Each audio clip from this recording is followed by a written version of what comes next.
ያዕቆብ ምዕራፍ 4 ከቁጥር 1 እስከ 10 ድረስ እናንብብ። ያዕቆብ ምዕራፍ 4 ቁጥር 1 እስከ 10 በእናንተ መካከል ያለው ጦርነትና ጠብ ከየት የመጣ ነው? በውስጣችሁ ከሚዋጉት ከምኞቶቻችሁ አይደለምን? ትመኛላችሁ፣ ነገር ግን አታገኙም።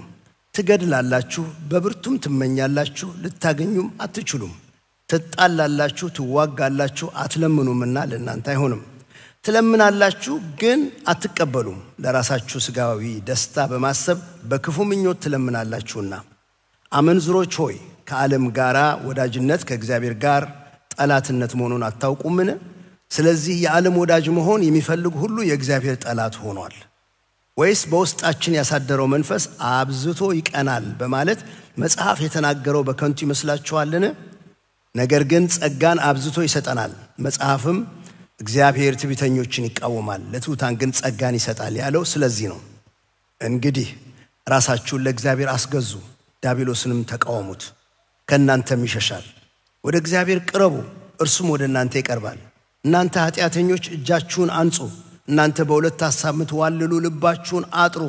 ተጨነቁ፣ እዘኑ፣ አልቅሱም። ሳቃችሁ ወደ ሐዘን፣ ደስታችሁም ወደ ትካዜ ይለወጥ።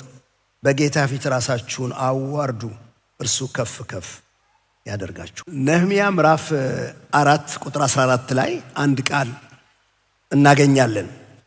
አይቼም ተነሳው፣ የጠላትን የተቃዋሚዎችን መምጣት መክበብ አይቼ ተነሳው። ታላላቆቹንና ሹማምንቱንም የቀሩትንም ሕዝብ አትፍሯቸው። ጠላት ስለተነሳ አትፍሯቸው፣ ነገር ግን በምትኩ ታላቁንና የተፈራውን ጌታን አስቡ። ይህን ሥራ ይህንን ፈቃድ የሰጠንን ጌታን አስቡ። ቀጥሎ ያለውን ቃል ነው የፈለግኩት። ስለ ወንድሞቻችሁ፣ ስለ ወንዶችና ስለ ሴቶች ልጆቻችሁ፣ ስለ ሚስቶቻችሁ፣ ስለ ቤቶቻችሁ ተዋጉ አልኳቸው ብሎ ይናገራል። ጦርነት ነው፣ የጦርነት ጊዜ ነው። ጠላት አለ፣ ቅጥሩን ሥራ እንሰራለን፣ ኑሮ ይቀጥላል። በዚህ ውስጥ ወገኖች ሆይ ጦርነቱ ስለ ልጆቻችሁ ነው፣ ስለ ሚስቶቻችሁ ነው፣ ስለ ቤቶቻችሁ ነው፣ ስለ ወንድሞቻችሁ፣ ስለ እህቶቻችሁ ነው። ተዋጉ ብሎ ይላቸዋል። ወንድሞቼ፣ እናቶቼ፣ ይሄ ጦርነት ምናልባት ነህምያ ፊት ለፊት ስለሚያያቸው በሥጋ ስላሉ ጠላቶቹ ነው።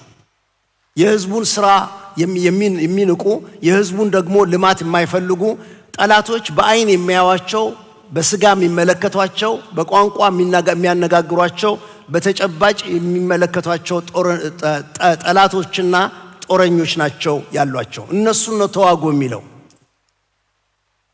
ዛሬ በእግዚአብሔር ቃል አብረን እንድንመለከት የምፈልገው ሐሳብ ግን የማይታዩ ጠላቶች አሉን፣ ስውር የሆኑ ችግሮች አሉን፣ ፊት ለፊት የማናያቸው ነገሮች አሉን። ስለ ሚስቶቻችን፣ ስለ ቤቶቻችን ልንዋጋ ይገባል። ስለ ልጆቻችን ልንዋጋ ይገባል። እግዚአብሔር በሰጠን በዚህ የተቀደሰ ትዳር ሕይወት ውስጥ የእግዚአብሔርን ሐሳብ አገልግለን ለማለፍ ተነስተን ስለ ትዳራችን ልንዋጋ ይገባል። ዋናው የመልእክቴ ሐሳብ የትዳር ግጭቶቻችን በፊት ለፊት ስላለው ክርክር ስለሆነ ነገር ወይ ዕቃ መግዛት ይሆናል፣ ወይ ደግሞ መንገድ መሄድ ይሆናል፣ ወይ የልጁ ወይም የልጅቷ ነገር ይሆናል፣ የሥራ ነገር ይሆናል፣ ስኬጁል ይሆናል። በፊት ለፊታችን ስላለው ክርክር ብቻ እንዳይደለ ማስረገጥ እፈልጋለሁ። ብዙውን ጊዜ ከስር ተደብቆ ያለውን በሰው ልብ ውስጥ ተሰውሮ ያለውን ምኞት፣ ኩራትን፣ መንፈሳዊ ጦርነት ተሰውሮ ያለውን የሚያሳይ ነገር ነው። ይህን ነገር በደንብ ካጠና ነው ያዕቆብ ቅድም ያነበብነው ክፍል ውስጥ ባለትዳሮችን፣ ጥንዶችን እርስ በርስ መለያየታቸው ወይም ደግሞ እርስ በርስ መቃወማቸውን አቁመው ለትዳራቸው በጋራ መፋለም እንዲጀምሩ ነው የሚጋብዛቸው። ራሳችሁን በእግዚአብሔር ፊት አዋርዱ፣ ዲያብሎስን ተቃወሙ፣ ወደ እግዚአብሔር ቅረቡ፣ ከልባችሁ ንስሐ ግቡ፣ ጌታ እንዲያነሳችሁ በእርሱ እመኑ እያለ ይጠራቸዋል። ስለዚህ ዛሬ ትልቁ መልእክቴ ለእናንተ ማቅረብ የምፈልገው በጌታ ጸጋና እርዳታ ስለ ትዳራችን መዋጋት ይገባናል የሚል ነው። ይህም ባናደርግ ቆይቶ እኛንን እርስ በርስ የምንጣለው። ለትዳራችን ለምን መዋጋት እንዳለብን ዋይ የሚለውን ነገር ዛሬ አላነሳውም። በሌላ ጊዜ እግዚአብሔር ቢፈቅድ የምናነሳው ይሆናል። ኦሪጂናል ዲዛይኑን አስበን መናገር እንችላለን። ክርስቶስ ከቤተ ክርስቲያን ጋር ያለውን ግንኙነት አስበን በእግዚአብሔር ሐሳብ በመጀመሪያ የነበረውን የእግዚአብሔርን የተቀደሰ ዓላማ አንስተን ለምን የሚለውን መዋጋት ለምን እንደሚያስፈልገን መመለስ እንችላለን። ወይም ደግሞ በዚህ ጦርነት ውስጥ ስለ ቤቶቻችን ስለ ትዳሮቻችን ስንዋጋ የምንጠቀምባቸውን መሳሪያዎች አይነት የእግዚአብሔርን የጦር ዕቃ ብሎ መጽሐፍ ቅዱስ የሚጠቅሰውን ነገር በዝርዝር ዛሬ አንመለከተውም፣ ምን መሳሪያ እንደሚያስፈልገን። ዛሬ ግን ማተኮር የምፈልገው እንዴት መዋጋት እንዳለብን፣ መንገዱን፣ ስልቱን፣ በጦርነቱ ውስጥ የወታደሮቹን ሁኔታ፣ የተዋጊውን ወዲህ በእኛ ዘንድ እኛን ማለቴ ነው፣ እሱን ነው እንድንመለከት የምፈልገው። ስለ ጊዜ ይህን እዚህ ላይ ብቻ ነው ማተኮር የምፈልገው። ወገኖች ወይም ባልና ሚስት በትንሽ ነገር ብልጭ ይላል እንበል። ብልጭታ ነው፣ ስፓርክ ነው፣ ትንሽ ነገር ነው። ግን እሱ ትልቅ እሳት ሆኖ ጥቂቱ ትንሽ ብልጭታ ምን የሚያክለውን ጫካ እንደሚያቃጥል፣ ቤት የሚያፈርስ፣ በእግዚአብሔር ፊት በቃል ኪዳን የተጣመሩትን ፍቅረኛሞችን የሚያለያይ፣ የወለዷቸውን ልጆች የሚከፋፈሉበት አስጨናቂ ሁኔታ ውስጥ ከትንሽ ነገር ተነስቶ ትልቅ ነገር ሲገባ አይታችሁ አታውቁም? ምናልባት በአንድ ቸልተኛ ቃል ሊሆን ይችላል፣ ስቀልድ ነበርኩ በሚባል ነገር፣ በአንድ ቀዝቃዛ ዝምታ ለጊዜው በሚሆን ዝም ሊሆን ይችላል፣ ተደጋጋሚ የሚያበሳጭ ነገር ገጥሞ ሊሆን ይችላል። ግን እስከ መጨረሻው ድረስ እስከ ሞት ድረስ ላልለያት ላልለየው የተባባሉት እነሱ ሲቸጋገሩ በተቃራኒ ቆመው በአንዱ ክፍል ሌላው በሌላ ክፍል ሌላው ቆመው ይታያሉ።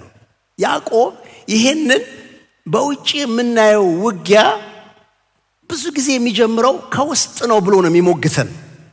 ይሄ በገንዘብ ነገር፣ በልጅ ነገር፣ በስራ ስኬጁል ነገር፣ በቤተ ዘመድ ጉዳይ ወይም በዚህና በዚያ ነገር በሚታየው ዓለም ውስጥ የሚታዩት ነገሮች እነሱ ሳይሆኑ እውነተኛው ምክንያት ያለው በሰው ልብ ውስጥ ነው ብሎ ነው የጦርነቱ ምንጩን የሚነግረን። እውነተኛ ጠላት የትዳር ጓደኛ አይደለችም ነው የሚነር። እውነተኛው ጠላት የትዳር ጓደኛ አይደለም ብሎ ነው ያዕቆብ የሚሞግተን። እውነተኛው የጦርነቱ ምንጭ ያለው ኩራት ጋር ነው፣ ራስ ወዳድነት ጋር ነው፣ ፍላጎት ጋር ነው። የኔ ፍላጎት የሚለው ነው። ዓለማዊ አስተሳሰብና እግዚአብሔር ያጣመረው ሊለያይቅ የሚፈልግ ዲያብሎስ ነው ብሎ ነው ያዕቆብ የሚሟገተው። ስለዚህ ዛሬ የምንነጋገረው የእርስ በርስ ክርክርን አቁመን በጋራ እንዴት ስለ ትዳራችን መዋጋት እንችላለን የሚለውን ነው። ጠላት በባልና በሚስት መካከል ያለውን ድልድይ ለማፍረስ ፈልጎ ሲነሳብን እኛ በእግዚአብሔር ቸርነት ልባችንን መርምረን ጸጋ የሚሰጠውን ነገር ፈልገን በእግዚአብሔር ፊት አብረን የምንቆምበትን ነገር ልናደርግ ለጌታም ልንገዛ እንደሚገባ መጽሐፍ ቅዱስ ይነግረናል። ያን ጊዜ ድል እናገኛለን። ያን ጊዜ እግዚአብሔር ሲረዳ እናየዋለን ማለት ነው። ነገሩን ከምልክቶቹ በዚህ በምናየው ዓለም ውስጥ ከሚታዩ ከነገሮቹ ይልቅ ዋናውን ነገር ስናገኘው ማለት ነው።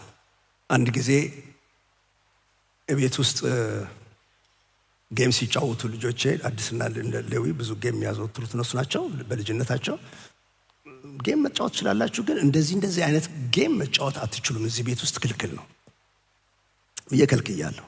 ስለዚህ የሚጫወቱትን ይጫወታሉ፣ ግን የተከለከለ ነገር ደግሞ አለ።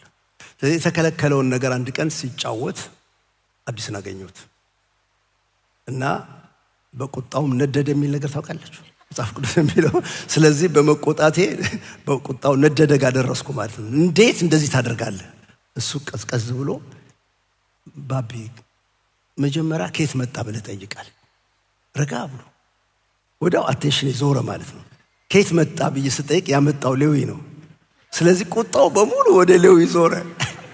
ከሱ ጋር ቁጣዬን ጨርሼ ስመለስ አዲስ ሰራሁለት አለኝ።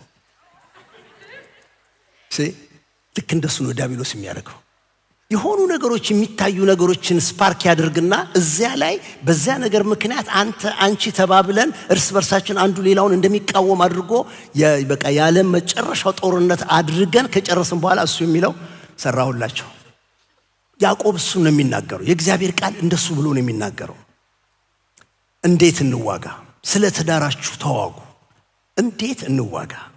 የመጀመሪያ የምንዋጋው የእግዚአብሔርን የጦር ዕቃ በመልበስ ተዋጉ። የእግዚአብሔር የጦር ዕቃም ይባላል። መጽሐፍ ቅዱስ ይህን ይነግረናል። ጦርነት ስላለ ለጦርነት ሊያዘጋጀን እግዚአብሔር ልንለብሰው የሚፈልገው የእግዚአብሔር የጦር ዕቃ አለ። ያንን ለብሰን ተዘጋጅተን ልንኖር ይገባል። ይህን በተመለከተ እንዲረዳን ኤፌሶን ምዕራፍ 6 ጋር ሄጄ ማንበብ ፈልጋለሁ። ኤፌሶን ምዕራፍ 6 በተረፈ በጌታና ብርቱ በሆነው ኃይሉ ጠንክሩ፣ በቀረውስ በጌታና በኃይሉ ችሎት የበረታችሁ ሁኑ፣ የዲያብሎስን ሽንገላ ትቃወሙ ዘንድ እንዲቻላችሁ የእግዚአብሔርን ዕቃ ጦር ሁሉ ልበሱ። መጋደላችን ከደምና ከሥጋ ጋር አይደለምና ከአለቆችና ከስልጣናት ጋር ከዚህም ከጨለማ ዓለም ገዦች ጋር በሰማያዊ ስፍራ ካለ ከክፋት መንፈሳዊ ሰራዊት ጋር ነው እንጂ። ስለዚህ በክፉ ቀን ለመቃወም ሁሉንም ፈጽማችሁ ለመቆም እንድትችሉ የእግዚአብሔርን ዕቃ ጦር ሁሉ አንሱ። ሲጀምር ኤፌሶን ምዕራፍ 1 እስከ ምዕራፍ 3 ድረስ ያለውን ክፍል በደም ካየነው ስለ ስነ መለኮት ትምህርት ነው የሚያስተምረው። እግዚአብሔር እንዲህ ያደረገልን፣ አስቀድሞ መረጠን፣ ርስት ተካፋዮች አደረገን፣ በመንፈስ ታተማችሁ እያለ እግዚአብሔር እንዴት ከተለያየ ስፍራ አንድ ህዝብና አንድ ማህበር እንዳደረገ አንድ አዲስ ሰው እንደሰራ ያስተምራል። ልክ ከምዕራፍ 4 ጀምሮ ግን ይህን ህይወት እንዴት በየዕለቱ መኖር እንደሚገባ ነው የሚናገረው። እና ከምዕራፍ 4 ጀምሮ በሰላም ኑሩ፣ በሰላም ማሰሪያ የመንፈስን አንድነት ጠብቁ ብሎ የሚጀምረው እንዴት አድርገን እርስ በርሳችን በህብረት እንደምንኖር እያስተማረ ለጌታ እንደሚገባ መኖር እንደሚገባን እያሳየን የሚመጣው ምዕራፍ 4 እስከ ምዕራፍ 6 ድረስ ታሳውሳላችሁ። ምዕራፍ 5 ውስጥ ሲገባ እንደውም በጌታ ፍርሃት ሁላችሁ የተገዛችሁ ሁኑ ይላል ምዕራፍ 5 ቁጥር 21። ከዛ በኋላ ግን ሚስቶች ለባሎቻቸው እንዴት እንደሚገዙ፣ ባሎችም ደግሞ ክርስቶስ ቤተክርስቲያን እንደወደደ እንዴት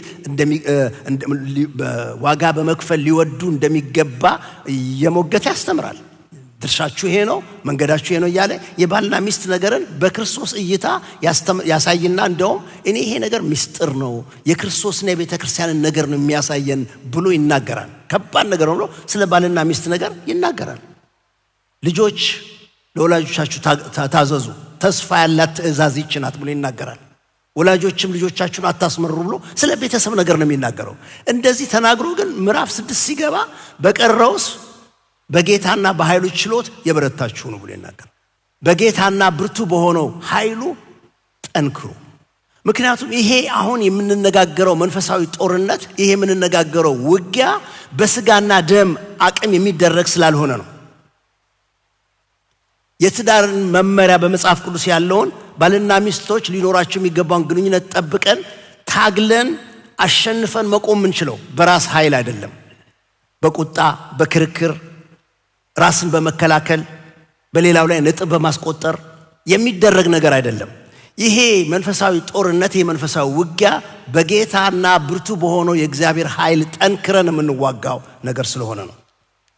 ሁለተኛ ቆሮንቶስ ምዕራፍ 3 ላይ ምዕራፍ 10 ቁጥር 3 እንደሚለው ነው ምንም እንኳን እንደ ሰው ልማድ ብንመላለስ ውጊያችን በሰው ልማድ አይደለም፣ በስጋ መሳሪያ አይደለም ብሎ እንደሚናገረው ከስጋና ደም ጋር በምድራዊ ጦር ዕቃ እንደማንዋጋ ስለሚናገር ማለት ነው። እንደ እግዚአብሔር ፈቃድ በመኖር የምንዋጋው ነገር ስላለ ማለት ነው። ስለዚህ የእግዚአብሔርን የጦር ዕቃ ለብሰን ተዘጋጅተን ለጦርነት ልንቆም ይገባናል፣ የማይታይ ጠላት ስላለን ማለት ነው። የጋብቻ ግጭት ብዙ ጊዜ እንደ ሰው በመካከላችን ያለ ችግር ቢመስልም እንኳን ከኋላው መንፈሳዊ ጦርነት እንዳለ የእግዚአብሔር ቃል በአጽንኦት ነው የሚናገረው። ጠላት ፍቅርን በምሬት፣ እምነትን በጥርጣሬ፣ አንድነትን በመከፋፈል ለመቀየር ይፈልጋል። ስለዚህ በትዳር ያለን ሁላችንም የእግዚአብሔርን የጦር ዕቃ ሁሉ ለብሰን ዝግጁ ሆነን ጠላት እንዳለበት ልንነቃ ይገባናል። እነዚህ አሁን ከተማ የሚጠብቁ ወይም ሰፈር የሚጠብቁ ወይም ትልቅ ግቢ የሚጠብቁ በሌሊት አደራ የተሰጣቸው እነዚያ ተኝተው ሊጠብቁ አይችሉም። አንዴ ሉተራን ወርልድ ፌዴሬሽን ውስጥ ሰራ ነበር። እዛ አካውንታንት ነበርኩ። እዛ ውስጥ አንድ እንግሊዛዊ አለቃ ነበረኝ። ወጣት ነው። ድርጅቱ ቤት ተከራይቶለታል፣ የጥበቃ ሰራተኛ ቆሞለታል። እኚህ ሰውዬ በእድሜያቸው ትንሽ ገፋ ያሉ ናቸው። ከልባቸው ነው የሚሰሩት። ግን አንድ ቀን ተኙ። ሌሊት እሱ ተነስቶ ሲወጣ እሳቸው ነሽ ብሎ ተኝተዋል። እና ይሄ ጎረምሳ አስቡ እንዴት ነው የሚጠብቅ ሰው የሚተኛው? ጠዋት ነው የሚነግረን ለሁላችን ለስታፍ። እንዴት ነው የሚጠብቅ ሰው የሚተኛው? ሆዝ አምጥቶ የውሃ ሆዝ አምጥቶ ሰውየው ላይ በሱ ሐሳብ ለጥበቃት ቆማችኋል። ሌባ የሚመጣበት የጨለማ ጊዜ ነው። ነቅተህ መቆም አለብህ ነው የሚለው። ትዳር ውስጥ ካለን በጣም ነቅተን ልንጠብቀው ሌላ ባለድርሻ አለ፣ ሰይጣን የተባለ ይህንን የእግዚአብሔርን ስራ ሊያጠፋ ሌት ተቀን ጊዜ ጠብቆ ሁኔታ ጠብቆ ሊመጣ የሚፈልግ ስላለ በተጠንቀቅ ተዘጋጅተን መቆም ይኖርብናል። ከዘፍጥረት 1 ጀምሮ ማለት እንችላለን። አዳምና ሔዋን በሰላም ከሚኖርበት አይደለም መጥቶ ነገሩን ሁሉ ያበለሻሸው።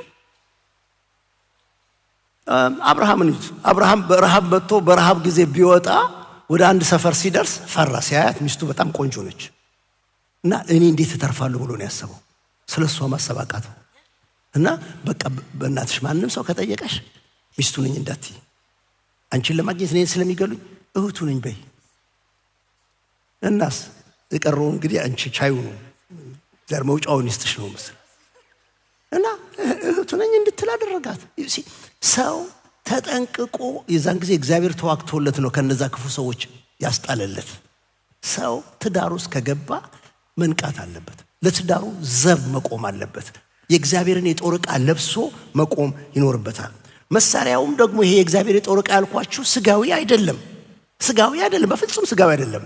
በቁጣ በኃይል በዘዴ በብልጠት በስማርትነት የሚደረግ ውጊያ አይደለም። ይሄ ከሰይጣን ጋር ከክፉ መንፈስ ጋር የሚደረግ ውጊያ ስለሆነ እውነትን እንደመታጠቂያ ታጥቀን ውሸትን እየተቃወምን የጽድቅን ጥሩር በመልበስ ልባችንን ከምሬት እየጠበቅን የሰላምን ወንጌል እንደተጫሙ ለእርቅ ሁሉ ጊዜ እየሰራን የእምነትን ጋሻ በመያዝ ጠላት የሚወረውረውን የእሳት ፍላጻ እያጠፋን የማዳንን ቁር ለብሰን አስተሳሰባችንን በክርስቶስ አእምሮአችንን እያደስን የምንኖረው የመንፈስን ሰይፍ የሆነውን የእግዚአብሔርን ቃል በመጠቀም እውነትን እየተናገርን እርስ በርሳችን ከሁሉም በላይ በሁሉ ጊዜ በመንፈስ እየጸለይን የምንኖረው ይሆናል ማለት ነው። እና ብዙ ጊዜ ትልቁ ችግሩ ማይታይ ስለሆነ ትክክለኛውን ጠላት መለየት ያስቸግራል። ትክክለኛውን ጠላት እንለይ ወገኖች ሆይ። በፍጹም ባለቤትሽ አይደለም፣ ባለቤትህም አይደለችም። ችግሮችን መፍትሄ እንደሚያስፈልጋቸው ጉዳዮች የምንዋይባቸው እንጂ የእርስ በርስ ጦርነት ምክንያት ልናደርጋቸው ጨርሶ አይገባም። የጋራ ችግሮች ናቸው፣ የጋራ ጉዳዮች ናቸው። አብረን መፍትሄ የምንፈልግባቸው እንጂ ለጦርነት የሚያበቁን ነገሮች እንዲሆኑ አያስፈልግም። ሪል ጠላታችን፣ ትክክለኛው ጠላታችን ሰይጣን ነው። እግዚአብሔር ያጣመረውን ለመከፋፈል የሚፈልግ የሚሰራ ክፉ ነው። ብዙ ጊዜ ባልና ሚስቶች ካልነቁ ካላስተዋሉ ገንዘባቸውን፣ ጉልበታቸውን፣ ጊዜያቸውን፣ ግንኙነታቸውን ሁሉ ሳክሪፋይስ የሚያደርጉት የሚያባክኑት የሚያውሉት ትክክለኛ በሆነው ጠላትን ሲዋጉ አይደለም። እንደውም እዚህ ቦታ ላይ የሚናገረው የዲያብሎስን ተንኮል ስራ መቋቋም ትችሉ ዘንድ ሁለት ጊዜ ነው ይሄ የሚለው። የሰይጣንን ክፉ ስራ የክፉውን ስራ መቋቋም ትችሉ ዘንድ ኤፌሶን ምዕራፍ 6 ጋር ነው ያለሁት። የዲያብሎስን ሽንገላ ትቃወሙ ዘንድ ሬዚስት ማድረግ እንድትችሉ ተቃውማችሁ መቆም እንድትችሉ ትክክለኛውን ጠላት እንድናውቅ ይጠይቀናል። ትክክለኛው ጠላት አንድነትን ሊለያይ፣ ቤትን ሊያፈርስ፣ የጥፋት ስራውን ሊሰራ ሲንቀሳቀስ መቋቋም ትችሉ ዘንድ የእግዚአብሔርን የጦር ዕቃ ልበሱ ብሎ ይናገራል። ትንሽ ጊዜ ብንዘናጋ፣ ትንሽ ጊዜ ትጥቃችንን ብናወርድ፣ ትንሽ ጊዜ ከዚህ ሐሳብ ብንወጣ ሰይጣን አድብቶ የሚጠብቅበት መንገድ አለው። እንዴት አይነት ጣጣ ውስጥ እንደሚከት ያውቃል። ዳዊት እስራኤል ጦርነት ላይ ያለ ልውጣ አለ። አይ አንተ ከወጣህ ነገር ብትሆን ችግር ውስጥ እንገባለን፣ አንተ እዚሁ ቆይ እኛ እንዋጋለን አሉት። እሺ ብሎ እነሱ ወጡ ሊዋጉ። እስራኤል ጦርነት ላይ እያለ መጾም አንድ ነገር ነው፣ መጸለይ ሌላ ነገር ነው፣ ቢሮ ገብቶ የቢሮ ስራ መስራት ሌላ ነገር ነው። ዳዊት ወደ ሰገነቱ ወጣ ይላል አረፍ ለማለት። እና ሰይጣን ያውቃል መቼ ምን አይነት ክፉ ሐሳብ ሰው ውስጥ ማምጣት እንዳለበት። የሆነ ነገር ቱር ብሎ አእምሮ ውስጥ ሊጨምርበት የሚያየውንም ነገር አዘጋጀለት። በዛ ምክንያት ሰይፍ ወደ ቤቱ እንዴት እንደገባ ጣጣውን ሁሉ ታውቁታላችሁ። በፍጹም ነቅተን ተዘጋጅተን ልንቆም እንችላለን። ጉዳዩ ስለ ገንዘብ ይሁን፣ ስለ ልጅ ይሁን፣ ስለ ስራ ይሁን፣ ስለ አገልግሎት ይሁን፣ ስለ ቤተ ዘመድ ይሁን፣ የትኛውም አይነት ጉዳይ ይሁን፣ እነዚህ ሁለት ሰዎች አንድ ልብ አንድ ነፍስ እንዲሆኑ ሰው እናት አባቱን ይተዋል ከሚስቱም ጋር ይጣበቃል የሚለው የተስፋ ቃል እንዲፈጸም እግዚአብሔር ያገናኛቸውን ሰዎች ለመለያየት የሚሰራ ሌላ አለ። ጋሽ ተስፋ ድሮ ነው የተናገረው ይሄንን ሲያስተምር በጣም ቆይቶ እኔ ሰይጣንን ምንም ላምነው አልፈልግም አላምነውም አለ። እስከምን ድረስ ነው አላምነውም የሚለው? የኢየሱስ ክርስቶስ ደም ከኃጢአት ሁሉ ያነጻል ቢለኝ እንኳን አላምነውም። ምን አስቦ ነው ብዬ ነው የሚጀምረው። ተፈጥሮ እንደዛ ነው። ይዋሻል። በቃ መጥቶ በባል ፊት ስለ ሚስት ይዋሻል፣ በሚስት ፊት ስለ ባል ይዋሻል። ዓላማና ግቡ እነዚህን እግዚአብሔር አንድ ያደረጋቸውን ሊያጣምር ስለሆነ የሚሰራው ሰው ተጠንቅቆ ነው መኖር ያለበት። የእግዚአብሔርን የጦር ዕቃ ለብሶ መኖር ነው ያለበት። ውሸትን አስወግዶ ከምሬት ልቡን ጠብቆ ለእርቅ የተዘጋጀ ሰው ሆኖ ፍላጻዎችን የሚያጠፋበት የእምነት ጋሻ ለብሶ የታደሰ አእምሮ በክርስቶስ እየጠበቀ በቃሉ በጸሎት ተጠንቅቆ ተዘጋጅቶ መኖር ይኖርበታል ማለት ነው። እግዚአብሔር ይርዳን። አሜን። ሁለተኛ ልብን በመፈተሽ ነው መዋጋት ያለብን። ልብን በመፈተሽ ተዋጉ። ያዕቆብ ምዕራፍ 4 ከ1 እስከ 3 ቅድም ከኤፌሶ ምዕራፍ 6 ነው ያወጣሁት። አሁን ከዚህ በኋላ ያለውን ከያዕቆብ ጋር እንቆያለን። ያዕቆብ ምዕራፍ 4 ከ1 እስከ 3 በእናንተ መካከል ያለው ጦርነትና ጠብ ከየት የመጣ ነው? በውስጣችሁ ከሚዋጉት ከምኞቶቻችሁ አይደለምን? ትመኛላችሁ፣ ነገር ግን አታገኙም። ትገድላላችሁ፣ በብርቱም ትመኛላችሁ፣ ልታገኙም አትችሉም። ትጣላላችሁ፣ ትዋጋላችሁ፣ አትለምኑምና ለእናንተ አይሆንም። ትለምናላችሁ ግን አትቀበሉም፣ ለራሳችሁ ስጋዊ ደስታ በማሰብ በክፉ ምኞት ትለምናላችሁና። ኃይለኛ ነገር ነው። አታገኙም ይላል፣ ደግሞ ልታገኙ አትችሉም ይላል፣ ለእናንተ አይሆንም ይላል፣ አትቀበሉም ብሎ ይናገራል። በጣም በኃይለኛው ነው የሚናገረው። ይህን ሁሉ ግን ሐሳብ ከምን ጋር ነው የሚያያይዘው? ከልባችሁ ለራሳችሁ ስጋዊ ደስታ በማሰብ በክፉ ምኞት ትለምናላችሁ። ሮንግ ሞቲቭ ኖሯችሁ የተበላሸ ሐሳብ ይዛችሁ ስለምታደርጉት። ያዕቆብ ግጭቶች የሚመጡት በውስጣችን ከሚዋጉት ምኞቶቻችን ናቸው። ምንጩ በራሳችን ውስጥ ያለ የወደቀ ማንነት እንዳለ ነው የሚናገረው። በእናንተ መካከል ያለው ጦርነትና ጠብ ከየት የመጣ ነው? ከየት ነው የሚመጣው? ምንጩ የት ነው? በውስጣችሁ ከሚሟገቱት እርስ በርሳቸው ከሚቀዋወሙት ከምኞቶቻችሁ አይደለም ወይ? ብዙ ጊዜ ሁለት ሰዎች ስለሆን ልንነጋገር እንችላለን፣ በሆነ ነገር ላንስማማ እንችላለን። ያን አለመስማማታችን መነጋገራችን ግን ድዌል እንድናረግበት ሰይጣን የሚፈልገው በነገሩ ላይ ነው፣ በሱ ላይ እንድናረግ አይፈልግም። ትኩረታችንን ባነጋገርነ ነገር ላይ ብቻ እንድናረግ ነው የሚፈልገው። ቅዱሳት መጽሐፍት ግን የሚነግሩን ጠቢብ ሰው አይኖቹ ወደ ራሱ ናቸው። ልባችን እንድንመረምር ነው መጽሐፍ ቅዱስ የሚነግረን። ትክክለኛው ጥያቄ ባለቤቴ ምን አደረገች የሚለው ሳይሆን ትክክለኛው ጥያቄ ወደ ራሴ ልብ ጥያቄውን አዙሬው አሁን ምን ፍላጎት እየገዛኝ እየተቆጣጠረኝ ነው ያለሁት ብለን ልባችንን ነው መጀመሪያ መፈተሽ አለብን። ትግሌን ሳየው ለመውደድ ነው የምታገለው ወይስ ትክክል ሆኜ ለመገኘት ነው የምታገላት? የሚያስማማ ነገር እየፈለኩ የሚያስታርቅ ነገር እየፈለኩ ነው ወይስ እኔ የምቆጣጠረው ነገር ነው የምፈልገው? እኔ መቆጣጠር የምችልበትን ነው የምፈልገው? እየጸለይኩ ጌታ እንዲረዳኝ እየተማጸንኩ ነው ወይስ ለማሸነፍ እየተጋፋ ሆኖ በዚህ ውስጥ ያለሁት? እግዚአብሔርን የምጠይቀው በንጹህ ልብ በንጹህ ተነሳሽነት ከንጹህ ሞቲቭ ተነስቼ ነው ወይስ የራሴን ጉዳይ ምክንያት ያቀረብኩትን ነገር የሚያጸናልኝ ነገር ብቻ ነው የምጠይቀው? አያችሁ፣ የሰው ልብ በጣም እጅግ ክፉ ነገር ነው። የሰው ልብ በጣም ተንኮለኛ ነው። ለእግዚአብሔር ቃል ማንስ ያውቀዋል ብሎ ይናገራል። ሰሪው እግዚአብሔር ብቻ ነው የሚያውቀው። ልባችንን ማየት ይኖርብናል። ጳውሎስ በእኔ ውስጥ ሌላ ሕግ አለ ይላል ሮሜ ምዕራፍ 7 ላይ። በእኔ ውስጥ ሌላ ፕሪንሲፕል አለ፣ አንድ የወደቀ ማንነት አለ። በእርግጥ ጌታን ተቀብያለሁ፣ አዲስ ሰው ሆኛለሁ። ግን ገና ያልተገላገልኩት ያልወጣ ተፈጥሮ ደግሞ አለኝ፣ የወደቀ እየተቀረጽኩ እየተሰራው የሚሄድ ድል በመንሳት የሚሄድበት መንፈስ ቅዱስ እንደረዳኝ ቃሉ እንደረዳኝ የሚሄድበት ይሄ በዚህ ጦርነት ውስጥ ነው ያለሁት ብሎ ጳውሎስም ይናገራል። የጦርነታችን ምንጩ ያለው ውጭ ሳይሆን ውስጥ ነው። እንደውም ጴጥሮስም ስለዚህ ነገር ይናገራል። የጦርነቱ ምንጭ የሚጀምረው ከእያንዳንዳችን ልብ እንደሆነ አንደኛ ጴጥሮስ ምዕራፍ 2 ቁጥር 11 ላይ ታገኙታላችሁ። ለትዳራችን መታገል ሁለተኛው መንገድ የውጭውን ሁኔታ አይቶ ብቻ ሌላውን መውቀስ ትተን ልባችንን ማየት፣ በልባችን ውስጥ ያለውን ጦርነት እግዚአብሔር እንዲገልጽልን መጠየቅ። እሱ በጣም ትልቅ ምስጢር ነው። እሱ በጣም ትልቅ ነገር ነው። ከራስ መጀመር እኔ በእግዚአብሔር ፊት እንዴት ነኝ ልቤ በአሁን በዚህ ሰዓት እንዴት ነው ብለን የራሳችንን ልብ ማየት በጣም አስፈላጊ ነገር ነው። የእግዚአብሔር ቃል የሚለው ጦርነት ከየት ይመጣል? በእናንተ ውስጥ ካለ ከክፉ ምኞታችሁ አይደለም ወይ? ትመኛላችሁ አታገኙም፣ ትገድላላችሁ እስከዛ ድረስ እንኳን ትሄዳላችሁ፣ በብርቱ ትመኛላችሁ ልታገኙ አትችሉም። እንዲያውም ትጣላላችሁ፣ ትዋጋላችሁ አታገኙም። ስለማትለምኑ እግዚአብሔር ጋር ስለማትመጡ አታገኙም። ብትለምኑም እንኳን አትቀበሉም። የማትቀበሉበት ምክንያት ደግሞ ለራሳችሁ ፍላጎት የሚሆነውን ለስጋዊ ደስታ በማሰብ በክፉ ምኞት ስለምትለምኑ ሞቲቫችሁ የተበላሸ ስለሆነ አታገኙም ብሎ ያዕቆብ ይሟገታል። በእነዚህ ባለትዳሮች ጥንዶች መካከል ያለው ጦርነት በደንብ እንድናየው ከተፈለገ መጀመሪያ ማየት ያለብን እንደ መንፈሳዊ ሰው፣ እንደ እግዚአብሔር ወታደር፣ እንደ ክርስቶስ ወታደር የእግዚአብሔርን የጦር ዕቃ ለብሰን ነው።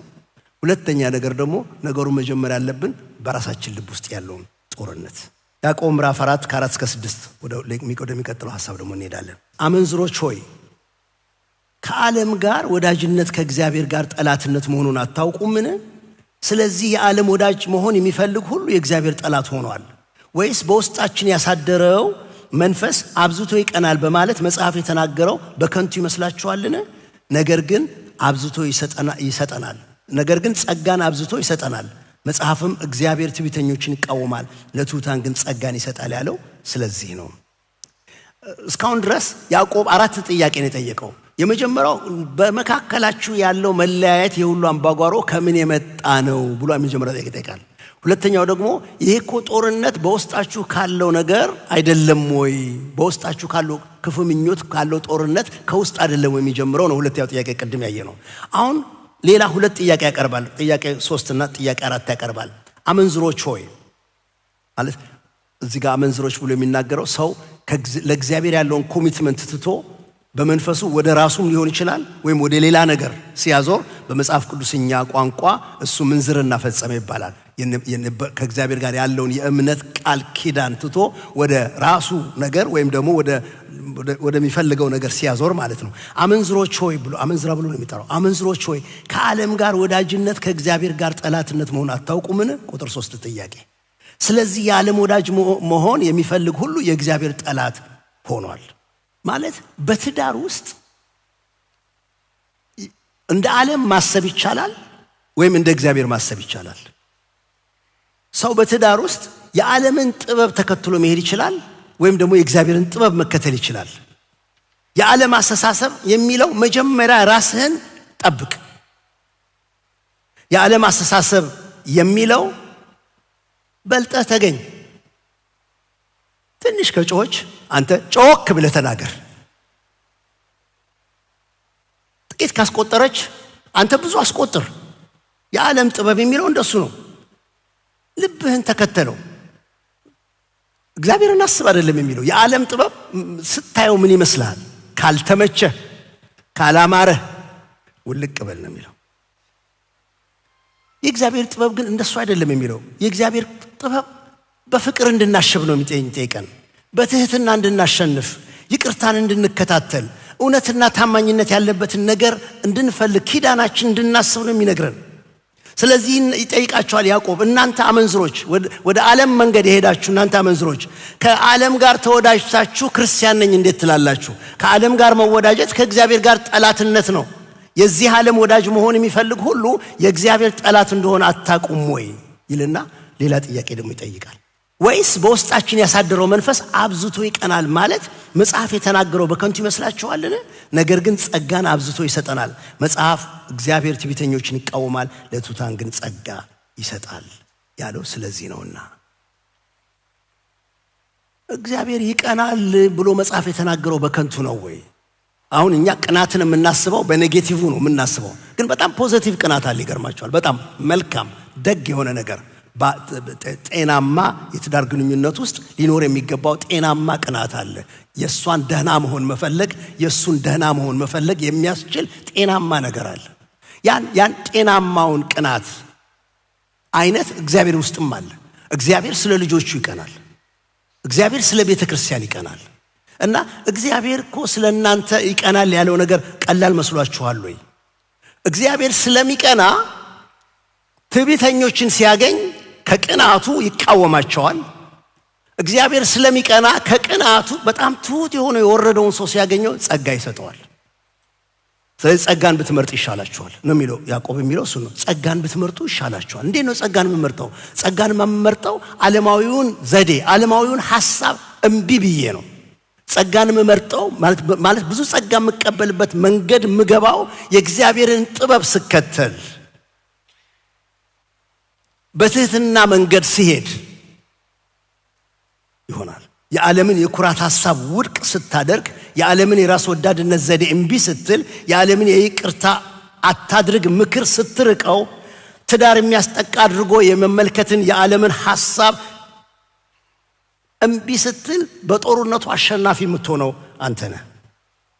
ስለዚህ ማን ባለ ትዳር የሆነ ሰው ሁሉ ቆም ብሎ ማሰብ ያለበት ትዳራችንን የምንገነባው በአምላክ ጥበብ ነው ወይስ በዓለም ጥበብ ነው ብሎ ማሰብ መጀመሪያ ይኖርበታል። ወንድሞቼ እናቶቼ፣ ለቆሰሉ ትዳሮች፣ ለደከሙ ጥንዶች፣ ተደጋጋሚ ውድቀቶችና አስቸጋሪ ግንኙነት ውስጥ ለወደቁ ለእነሱ የእግዚአብሔር ጸጋ አለ። ያዕቆብ ምዕራፍ 4 ቁጥር 6 እንደሚናገረው እግዚአብሔር ትዕቢተኞችን ይቃወማል፣ ለትሑታን ጸጋን ይሰጣል ስለሚል ከምሳሌ 3:34 ላይ ተወስዶ ነው። ምሳሌ 3:34 ላይ በትዕቢተኞች ያፌዛል ይልና ለትሑታን ግን ሞገስን ይሰጣል ብሎ ይናገራል። ከዛ የተወሰደ ቃል ነው። ይህ ጸጋ ግን የሚገኘው በትህትና ነው። ትህትና ጸጋን እንድናገኝ መንገድ ሲሆነን፣ ትዕቢት ግን ጸጋን የሚያግድ የሚከለክል እንቅፋት ነው።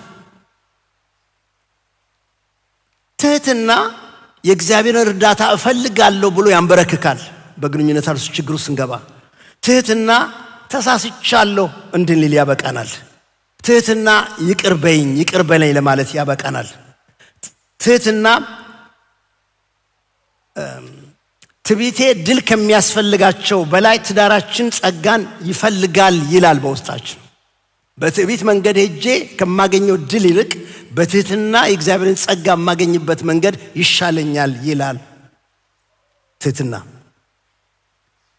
ልባችንን ፈትሸን ጸጋ የምናገኝበትን መንገድ እንድንመርጥ እግዚአብሔር ይርዳን።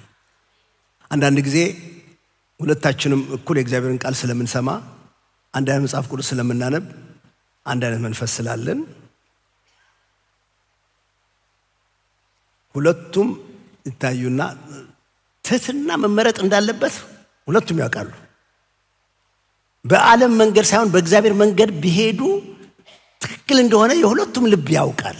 ሁለታችንም እናውቃለን። ችግሩ የሚሆነው ግን ምንድነው? ማን ቀድሞ ይጀምር ነው። አንዱ ሌላው እስኪጀምር ይጠብቃል። ትንሽ ዝቅ ቢል ያኛው በጣም ነው ዝቅ የሚልለት። ግን የመጀመሪያዋን ማን ይጀምር ነው። በሚገርም ሁኔታ ብዙ ጸጋ ለመጀመሪያው ሰው ይሆናል። ምክንያቱም እግዚአብሔር ብልጥ ነው። መጀመሪያ ራሱን የሚያዋርደው ለእግዚአብሔር የሚሸነፈው ያንን ሰው እግዚአብሔር በብዙ ጸጋ ያነሳዋል። አንድ ሰው ይህንን ትህትና ሲመርጥ፣ የዓለምንም ጥበብ ትቶ የእግዚአብሔርን ጥበብ ሲቀበል፣ በእግዚአብሔር ፊት ራሱን ዝቅ ሲያደርግ ከዓለም መንገድ ይልቅ የጸጋን መንገድ መረጠ ማለት እንችላለን። ልክ ሁለቱ መጠባበቃቸውን ትተው አንደኛው ሰው ዝቅ ማለት ሲጀምር እንደሚመስለኝ ወነሱ ተፋጠው ወደ ቆሙበት እየተከራከሩ ወዳሉበት ክፍል ውስጥ ጸጋ በር ከፍቶ የሚገባ ይመስለኛል። ልክ እንደ ሰው አስቡት።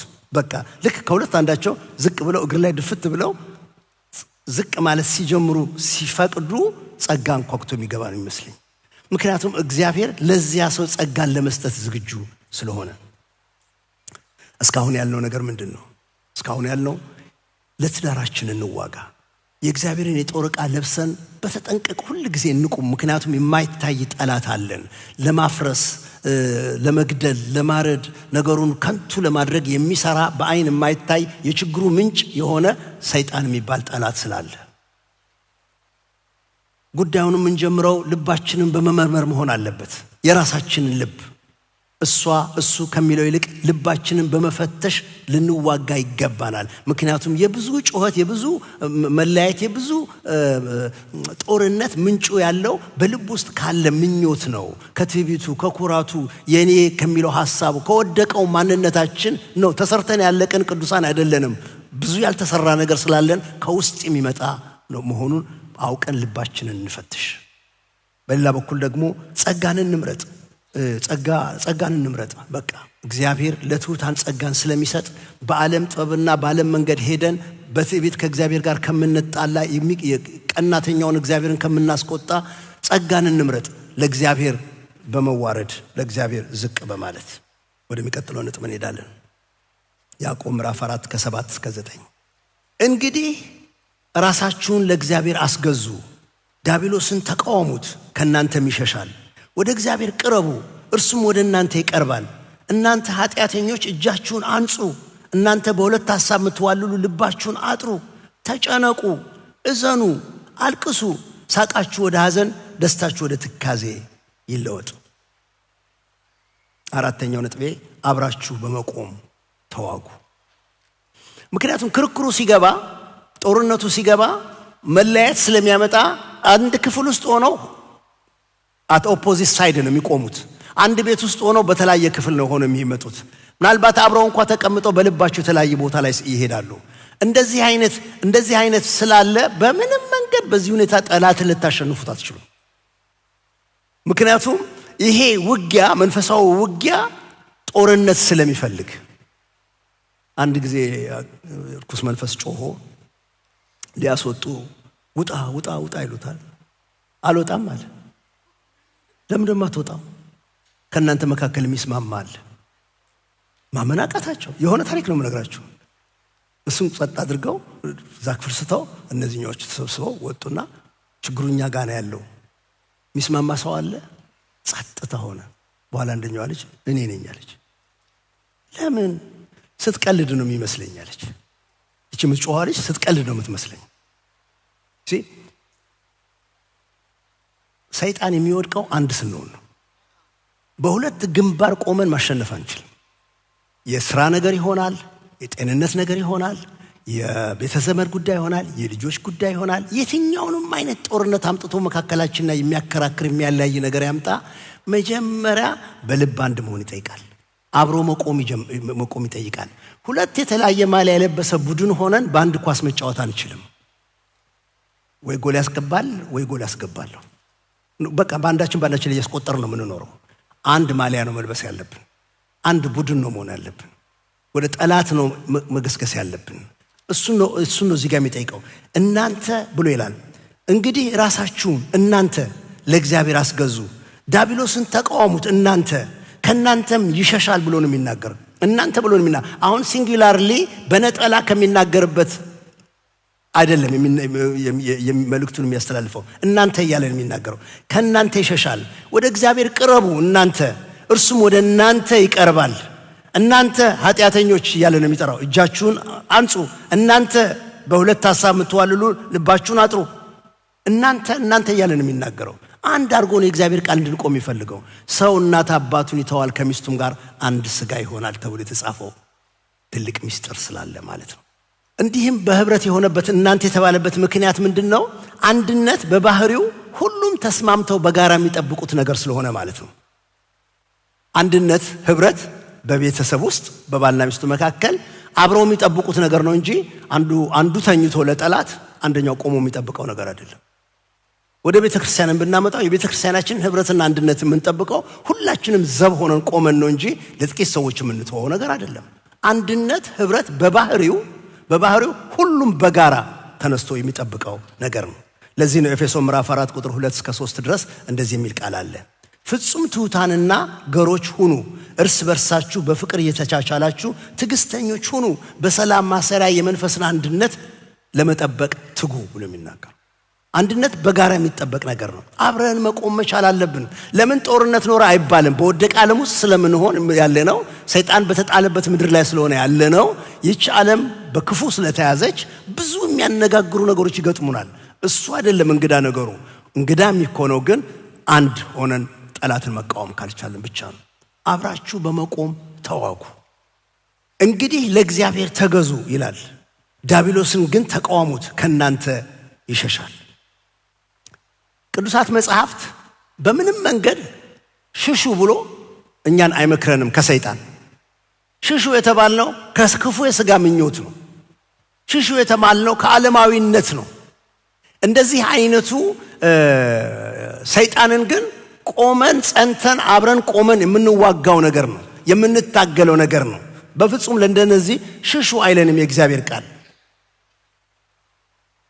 ባለትዳሮች ጥንዶች የሆንን ለእግዚአብሔር በመገዛት የሰይጣንን ዘዴዎች እርስ በርስ እንዲቃወሙ የሚያደርገውን በማስተዋል ጠላትን አብረን መቃወም እንደሚገባን የእግዚአብሔር ቃል ይናገራል። ያኔ በጠላት ላይ አብረው በመንፈሳዊ ተቃውሞ ቆመዋል ማለት እንችላለን። ሁለቱ አንድ ሆነው ፊታቸውን ወደዛ ሲያዞሩ ማለት ነው። በቁጣ ከመናገራችን በፊት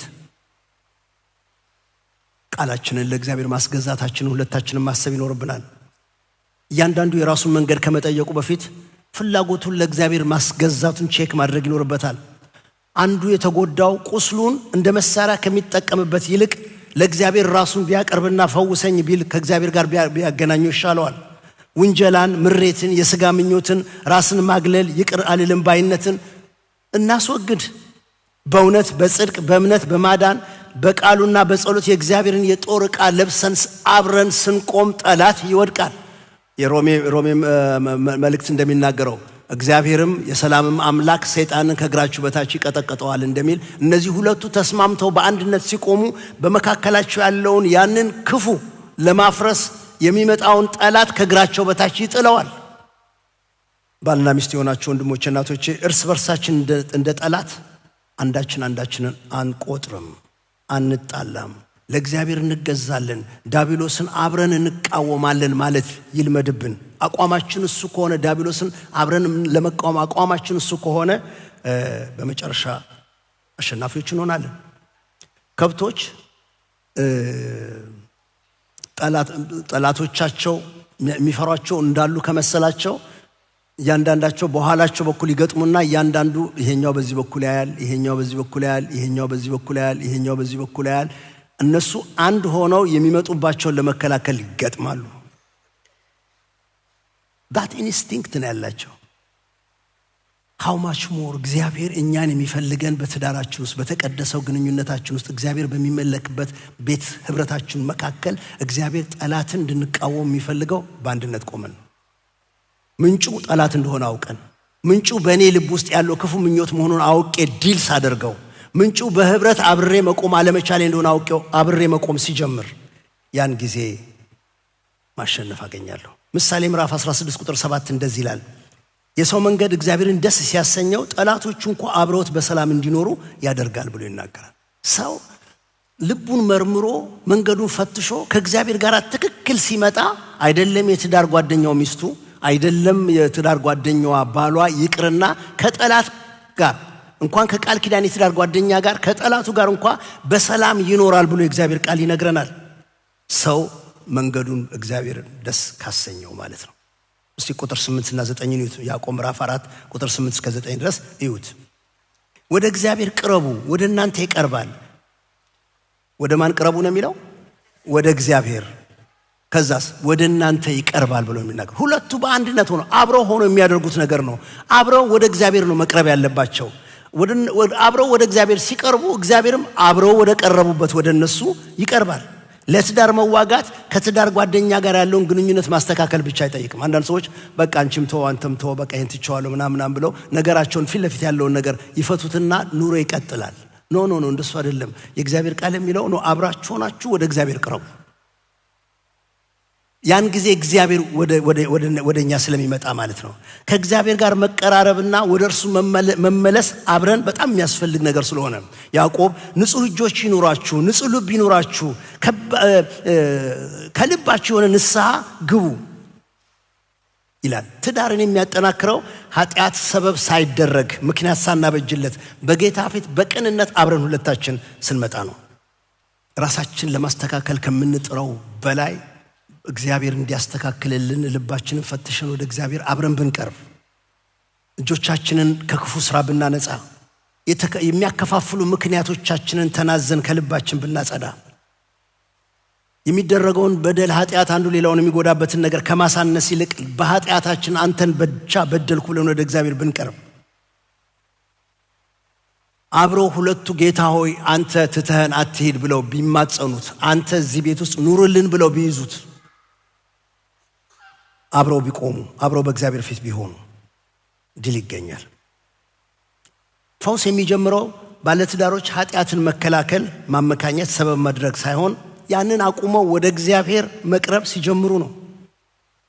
አብራችሁ ቁሙ፣ አብራችሁ በእግዚአብሔር ፊት ቁሙ፣ አብራችሁ ጠላትን ለመዋጋት ቁሙ። አብሮ የሚደረግ ነገር ነው። አንዱ ጊቭ አፕ ካደረገ አብሮ አልቆምም ብሎ ጊቭ አፕ ካደረገ ድል ለማግኘት በጣም ከባድ ነው። እንደዚህ አይነት ትዕቢት ካለ የእግዚአብሔርን ዳኝነት ነው የምንጠይቀው። የእግዚአብሔር ዳኝነት ደግሞ ጥሩ አይደለም። በጣም ንጹሕ አምላክ ስለሆነ፣ በጣም ቅዱስ አምላክ ስለሆነ ከዳኝነቱ ምሕረቱን መለመን ይሻላል። የመጨረሻው ነጥቤ ቁጥር 10 ላይ ነው ያለው። ከዛ በኋላ እንጸልያለን። ያዕቆብ ምዕራፍ 4 ቁጥር 10 ዝቅ ብላችሁ በመነሳት ተዋጉ። ዋናው ሐሳብ እሱ ነው። ዝቅ ብላችሁ በመነሳት ተዋጉ፣ ራሳችሁን በጌታ ፊት አዋርዱ፣ ከፍ ከፍም ያደርጋችኋል ይላል። ለካ የእግዚአብሔር መንገድ ወደ ታች ነው። ልክ እንደ ትልቅ ፎቅ መሰረት ማለት ነው። ወደ ላይ የሚወጣውን ያህል ወደ ታች እንደሚቆፍሩት በእግዚአብሔር ፊት በክብር ከፍ ከፍ ለማለት መንገዱ ወደ ታች መውረድ ስለሚሆን ማለት ነው። ባለትዳሮች በትዕቢት፣ በበቀል፣ በዝምታ ቅጣት ወይም በአሸናፊነት ክርክር አይፈወሱም። እግዚአብሔር ሰውን ለመታደግ ራሱ እግዚአብሔር እንኳ ያደረገውን ነገር ይዩት። የተበደለው እሱ ነው። ግን እርቅ ለማምጣት ሰላም ለማምጣት ከሰው ልጆች ጋር ህብረት ለማድረግ እግዚአብሔር ከነበረበት ወረደ። እያዩት በበረት ተወለደ፣ ለሱ የሚሆን ቤት ጠፍቶ ይህንን የሚሞት ሥጋ ለበሰ። በክፉ ሰዎች እጅ አልፎ ተሰጥቶ መከራ ተቀበለ። ቢወድህ ያድንህ እያሉ ያፌዙበት አንጠለጠሉና ገደሉት። ምሳሌያችን እሱ ነው። ሰው ቢወርድ በእግዚአብሔር ፊት ራሱን ቢያዋርድ እግዚአብሔር ያነሳል። እግዚአብሔር ያነሳል። ወንድሞቼ እናቶቼ፣ በፊቱ ዝቅ ያሉትን እግዚአብሔር ያነሳል። በሐቀኝነት የሚናዘዙትን እግዚአብሔር ያነሳል። በነፃነት ይቅር የሚሉትን እግዚአብሔር ያነሳል። የቃል ኪዳን ታማኝነትን የሚመርጡትን እግዚአብሔር ያነሳል። የትዳር ጓደኛዬ እንድትለወጥ ከመጠየቄ በፊት በጌታ ፊት ራሴን ዝቅ ማድረግ ያስፈልገኛል። መልስ ከመስጠት በፊት በማዳመጥ ራሴን ዝቅ ላደርግ ይገባኛል። ከድል ይልቅ አሸንፌያለሁ ከሚለው ስሜት ይልቅ እርቅ በመፈለግ ዝቅ ማለቴን እግዚአብሔር ይፈልገዋል። ትዕቢት ሊጠግነው የማይችለውን ነገር በጌታ ፊት ዝቅ በማለት ልሰራው እችላለሁና ጌታ ራሱ እንዳለው ነው። ጌታ እኮ ብሏል አለ ማቴዎስ ወንጌል ምዕራፍ 23 ላይ ራሱን ከፍ የሚያደርግ ሁሉ ይዋረዳል፣ ራሱንም የሚያዋርድ ሁሉ ከፍ ይላል። ትልቅ ፕሪንሲፕል ነው። በቃ ጌታ ነው ያለው ማቴዎስ 23 ቁጥር 12 ራሱን ከፍ የሚያደርግ ይዋረዳል፣ ራሱን የሚያዋርድ ሁሉ ከፍ ይላል። ምክንያቱም ከፍ ከምንለው በላይ ከፍ ያለ አምላክ ስላለ መንገዱ እሱ ብቻ ነው። ዝቅ ብለን መነሳት እንችላለን። ተንበርክከን መቆም እንችላለን። ልክ ወታደር በጦርነቱ መዋጋት ሲፈልግ እንደሚንበረከከው ማለት ነው። ወይም ደግሞ የሚሸሸግበት ቦታ እንዳለው እንደሚሰወረው ማለት ነው። ዝቅ ስንል ጠላታችንን ለመምታት የምንችልበት ፖዚሽን ጋር እንመጣለን። ራሳችንን ስናዋርድ ጠላትን ለማሸነፍ ራሳችንን በሚያስፈልግ ቦታ ላይ እናገኘዋለን። ነቢዩ ኢሳይያስ ይህንን ተናግሯል። ኢሳይያስ 57 ቁጥር 15 ላይ ለዘላለም የሚኖር ስሙ ቅዱስ የሆነ ከፍ ያለው ልዑል እንዲህ ይላል፣ የተዋረዱትን ሰዎች መንፈስ ሕያው አድርግ ዘንድ የተቀጠቀጠውንም ልብ ሕያው አድርግ ዘንድ የተቀጠቀጠና የተዋረደ መንፈስ ካለው ጋር በከፍታና በተቀደሰ ስፍራ እቀመጣለሁ። አውቃለሁ ለስጋ በጣም ከባድ ነው። ለስጋ በጣም ከባድ ነው። ግን በቃ ምን ይደረጋል? የእግዚአብሔር መንገዱ ይሄ ነው። እግዚአብሔር ምንድን ነው የሚለው? በተቀደሰና ከፍ ባለ ወንበር ላይ የምቀመጠው የተቀጠቀጠ የተዋረደ መንፈስ ካላቸው ሰዎች ጋር ነው። በእግዚአብሔር ጸጋ ለእግዚአብሔር በመገዛት ዲያብሎስን በመቃወም ወደ ጌታ በመቅረብ በትህትና በመመላለስ ለትዳራችን ልንታገል እግዚአብሔር ይጠይቀናል። ይህንን ሐሳብ ይህንን መንገድ እንደ እግዚአብሔር ዕቃ ጦር ልንለብስ ይገባናል። ዝግጁ መሆን እንደሚገባን ማሰብ ይኖርብናል። ልባችንን መመርመር እንደሚያስፈልገን ልናውቅ ይገባናል። ደግሞ ጸጋ የሚገኝበትን የእግዚአብሔርን ጥበብ መንገድ ነው መፈለግ የሚኖርብን። በዚያ ላይ ደግሞ ወገኖች ሆይ በእግዚአብሔር ፊት ራሳችንን እያዋረድን አብረን እየቆመን ከሄድን ማሸነፍ፣ ድል መንሳት እግዚአብሔር ይሰጠናል። እግዚአብሔር የሚሰራበት መንገዱ ይሄ ስለሆነ ነው። ውጊያ ነው። ውጊያውን የምናደርገው ከሰይጣን ጋር ነው፣ ስጋና ደም ከለበሰ ጋር አይደለም። ያዕቆብ ምዕራፍ 10 ቁጥር 1 እስከ 10 ድረስ እንደዚህ ነው የሚለው። ላጠቃለው ውጫዊ ግጭት ብዙውን ጊዜ ውስጣዊውን ጦርነት እንደሚገልጽ ያስተምራል። ልክ ሐኪም ቤት ስትሄዱ በሽታውንና ምልክቶቹን እንደ ነጣጥለው ይሄ ነገር የሆነው እሱ አይደለም ይሄ ሊሆን ይችላል ብለው ወደ ዋናው ነገር እንደሚሄዱት ያዕቆብ መርምሮ የደረሰበት ነገር ነው። እነዚህ ሲምፕተሞቹ ናቸው። ዋናው የበሽታው ችግር ያለው ውስጥ ነው። ባልና ሚስት የጋብቻን ጦርነት በህመም ምልክቶች ብቻ በመዋጋት ማሸነፍ አይችሉም።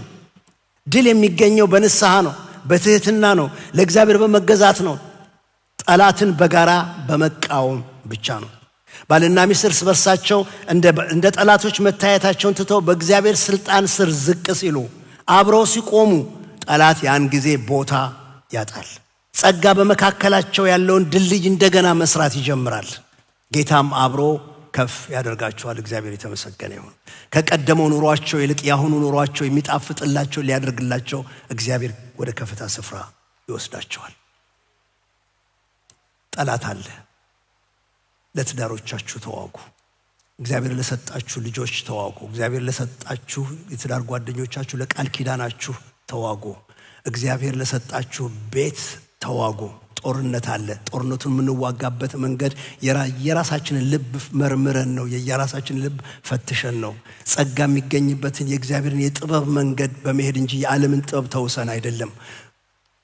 ማሸነፍ የሚገኘው ወገኖች ሆይ አብረን ቆመን ነው እንጂ ተለያይተን አይደለም። ይህን ስታሟይ እንቀጥላለን፣ ይህን ስታሟላ እንቀጥላለን በሚለው ሳይሆን አብረን የምናሟላበት መንገድ በመፈለግ አብሮ በመቆም እግዚአብሔር ይረዳል፣ እግዚአብሔር ያነሳል፣ እግዚአብሔር ጸጋን ይሰጣል። ደግሞም እግዚአብሔር በቃሉ እንደተናገረን በእግዚአብሔር ፊት ራሳችንን ስናዋርድ የተዋረዱትን ከፍ የሚያደርግ እግዚአብሔር ያነሳናል።